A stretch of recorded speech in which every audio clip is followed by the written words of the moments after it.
Hello everyone, welcome back to my channel. Today's video is going to be Cavaliers and why they kick ass. I'm going to make a level 1 through 5 Cavalier. It's going to be human. A Cavalier has a hit dice of D10. The important stats to focus on would be strength because most of their damage comes from charge and melee. Dex would be good for your riding skills, but you would have an equal argument of taking a good con score here. If not, I'd make the con score your 4th best score. And then I'd pick one of the role-playing stats, your intelligence, wisdom, or charisma, to be your 3rd highest stat. And it all depends on how you want to play it. They are proficient like a fighter, just about like a fighter, in all armor, all weapons, except tower shields. That's where they're different from a fighter. Their base attack bonus is like a fighter, so by 20th level they're making 4 attacks in a round. And then they have the fortitude as their best save, just like a fighter. The gear I would start with would be a scale mail armor. I'd upgrade that to breastplate first opportunity, and from there I'd upgrade to full plate by 5th level. And at that point, in the process of putting the best magical bonuses I could on it, I'd start with a lance, because lance from horseback, which is what a cavalier does, is massive amounts of damage, just like the fighter build for mounted combat. I'd have a longsword for my melee weapon. I'd use a club starting and upgrade that to Morning Star, and I'd have a short bow, because you can't use a longbow from horseback unless you're using a Japanese longbow. So if you're going with that flavor, talk with your game master and you could build it that way. And then if you're doing that, I would change out one of the feats for the archery feat, or delay one of the feats and take the mounted archery feat first. So the feats would break down into, I'd start with mounted combat and spiritual charge at 1st level. At 3rd level, I'd get ride by attack, and at 5th level, I would take trample. I would use my extra favorite class bonus in this class for hit points. At level 1, you would start with challenge once per day. You can do this as a swift action.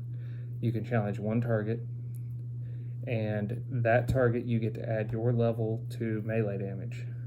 So it's sort of like a paladin's smite, except the target doesn't have to be evil. Also, the person you challenge, if they ignore you to fight your allies, they have a -2 AC while they fight your allies, while ignoring you. So your allies would get an easier chance to fight this guy.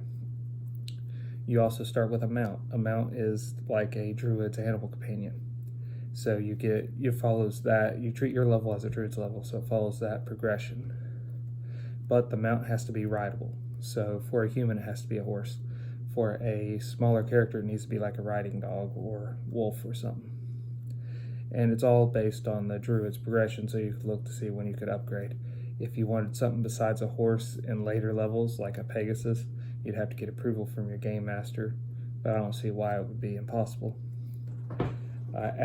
Also, you get tactician feat at 1st level, and you can use it once per day. The tactician feat gives you a +1 to initiative, but it affects your allies within 30 feet for 3 rounds plus 1 round per half your level of Cavalier.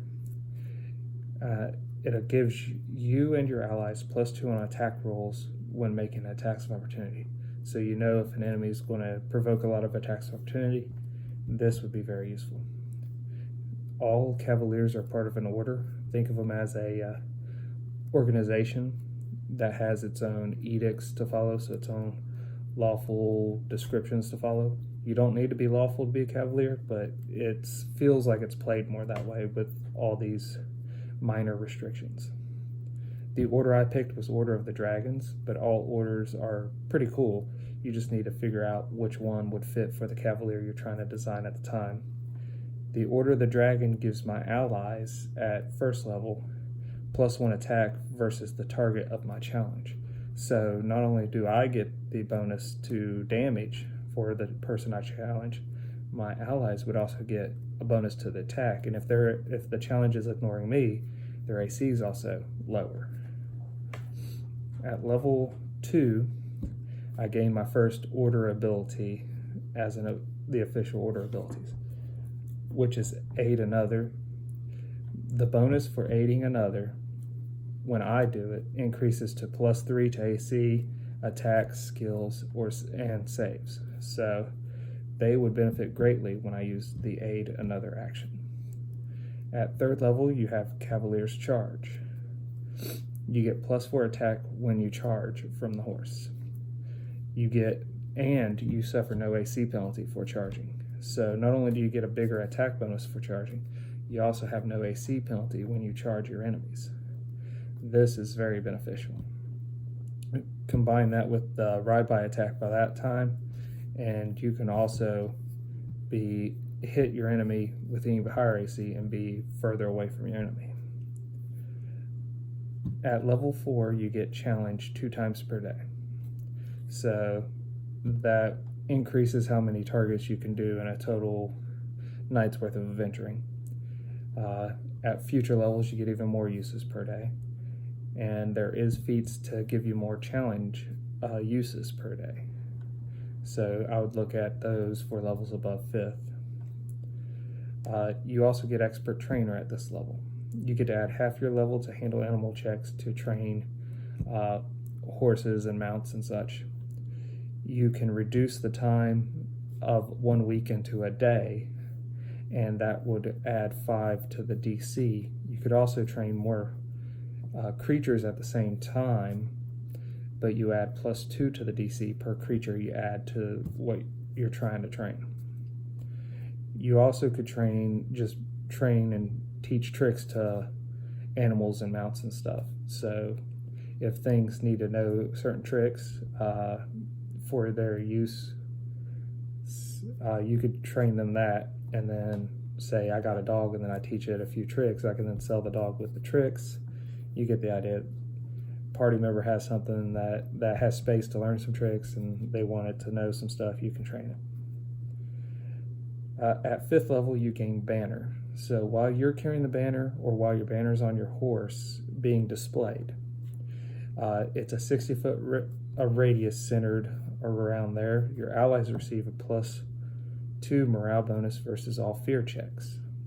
So all saves that would leave you shaken and whatnot, fear-based effects, you get a +2 on your saves. You also get a +1 morale bonus in your attack roll for charging with the Cavalier when he charges. So this would be your line of cavalrymen charging down onto an enemy type of scenario. Now, there's a few things about this class that don't play so well, and it's nothing to do with how it's built, it's more of its theme. Horseback fighting. If you're entering dungeons and exploring, this class has limitations because the charge effect doesn't benefit you. The mount won't benefit you if it doesn't fit and doesn't want to go. So from there you can extrapolate a few things and go, well, this class is great in the open field, but it's not great in the dungeons. But that said, you're still a fighter, so you take your longsword, go into a dungeon, explore with your friends. You just don't have all the benefits you would have from the open field fighting. Another way you could build this class faster as far as feats go, you could take 3 levels of fighter and take all your mounted combat feats, then multi-class into Cavalier, and then you don't need to worry about your mounted combat feats. You just start gaining all your Cavalier abilities, and you could pick other feats to aid you. This is my take on a Cavalier. The amount of damage you can do with a lance is always immense. So if anyone's had a Cavalier played in their campaign, have seen some awesome stuff, maybe some not so awesome stuff, put them in the comments below. I'd like to see what everyone has experienced.